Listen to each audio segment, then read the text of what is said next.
Hello, this is Jennifer Hansen from Stitch Diva Studios, and today I'm going to show you how to make a Lucet cord with a Gimp. Sounds kind of weird. What is a Gimp? It's not any kind of pejorative word or weird kind of bad word. It is a decorative thread that we're weaving in and out of the Lucet cord. So what I'm going to do is I'm going to, well, I didn't do it wrong. I'll just flip it. Okay. I'm going to set up my Lucet cord much like I would set it up to make the turning cord or the no-turn cord. Check out those other two videos. They're posted on YouTube. They're posted on the tutorials on our website. Make sure you maybe watch those or at least the no-turn cord video before watching this video because it'll give you some background that you're going to need. We're building on the techniques that I introduced in that video. So you'll notice that before I get started here, I take this, the working yarn, and I wrap it around my little pinky maybe twice or 3 times so I get some good tension on it. And now I'm ready to start. And again, this is the no-turn method. We're going to start with the no-turn method and just add a little trick to make a Gimp. Oh, I didn't make this tail long enough. No worries. That's one thing that you want to keep in mind when you start your Lucet cord, but it's just a matter of pulling everything through. And I'm going to start out again. Okay, so what do? I take this lower thread here, pull it up over the right horn or prong or whatever you want to call it. You use both interchangeably. And now I'm going to, again, no-turn method. I'm going to take my working yarn and from the back to the front, I'm going to bring it around and pull this lower thread over. And you'll notice I grabbed that lower thread from the front, and I'll just kind of tighten it up a little. So right now I'm at a point where I've made a stitch on this horn and a stitch on that horn. Now I'm going to introduce my Gimp thread or yarn, as the case is here. And I'm using a nice decorative ribbon yarn, and that's kind of the fun with this. You can introduce any kind of yarn you would like, play around with it, see what kind of effects you get. And I'm just going to lay it over, lay the tail over. I'm kind of grabbing it at the beginning with my thumb. And now I'm going to bring my working yarn, and again, I cover this technique, this no-turn method technique in detail. I cover it in detail in my no-turn method video. So go ahead and watch that if this is confusing. Here what I'm really focusing on is how we introduce this Gimp cord into that technique. So I bring it from the front to the back and I pull this lower loop over, tighten, then from the back to the front on the opposite prong, pull it over. I've made 2 stitches. Okay, so that's kind of the magic thing. Every time I make 2 stitches or just before I make a stitch on the right prong, the right horn, I take my Gimp thread, and at this point it was laying in the back. Now I'm going to bring it to lay in the front. And I'm going to go from the front to the back, grab it from the back to elongate, pull, go from the back to the front, pull, and now I'm about to work on my right hand prong again. That's the indicator to me that I need to take my working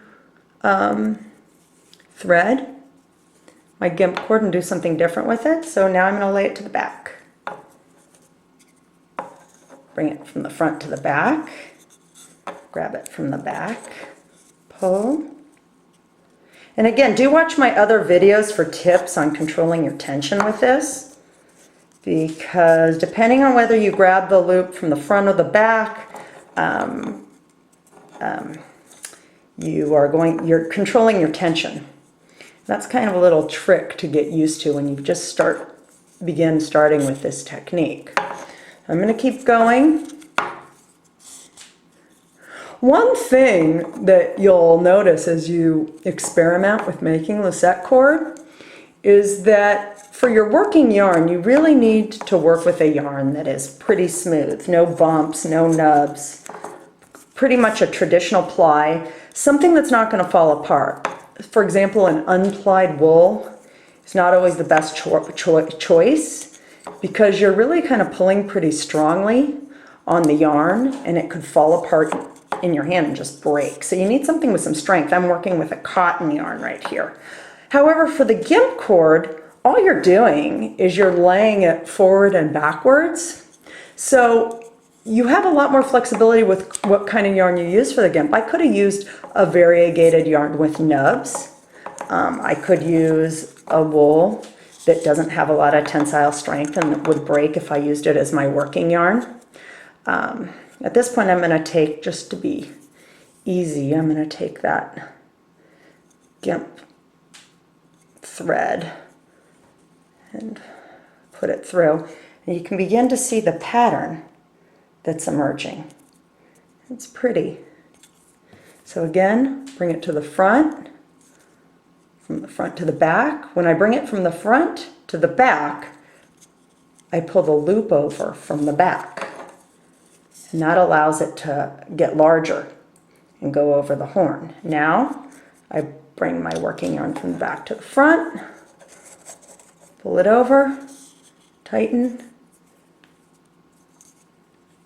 and just continue on working the Gimp cord in this way. So you can see I've worked a few minutes on this, and you can see how it's beginning to shape up.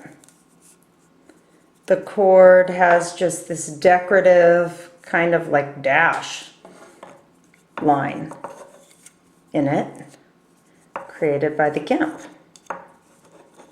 So it's just a fun decorative alternative method you can use to create a decorative cord. And of course, if you use thicker cords, you're going to get a thicker yarn rather, or thread, you're going to get a much thicker resulting cord. And thinner, you're going to have obviously thinner resulting cord. Here I'm working on another project. Yikes, I'm cut.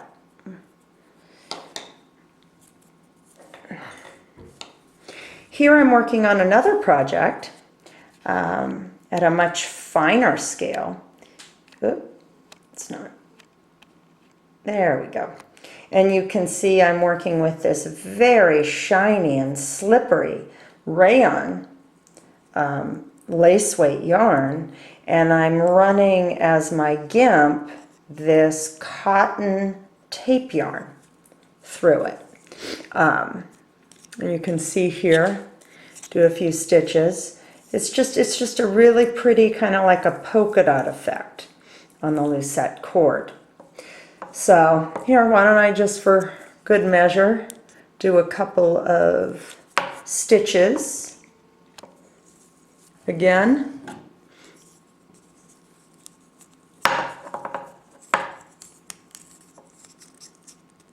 Yikes. Pretty tightly wound in there. I have it kind of nestled into the bottom. And again with the Gimp cord or yarn, bring it to the front.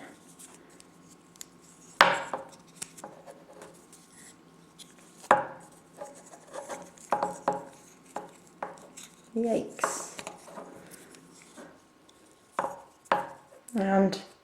And so on.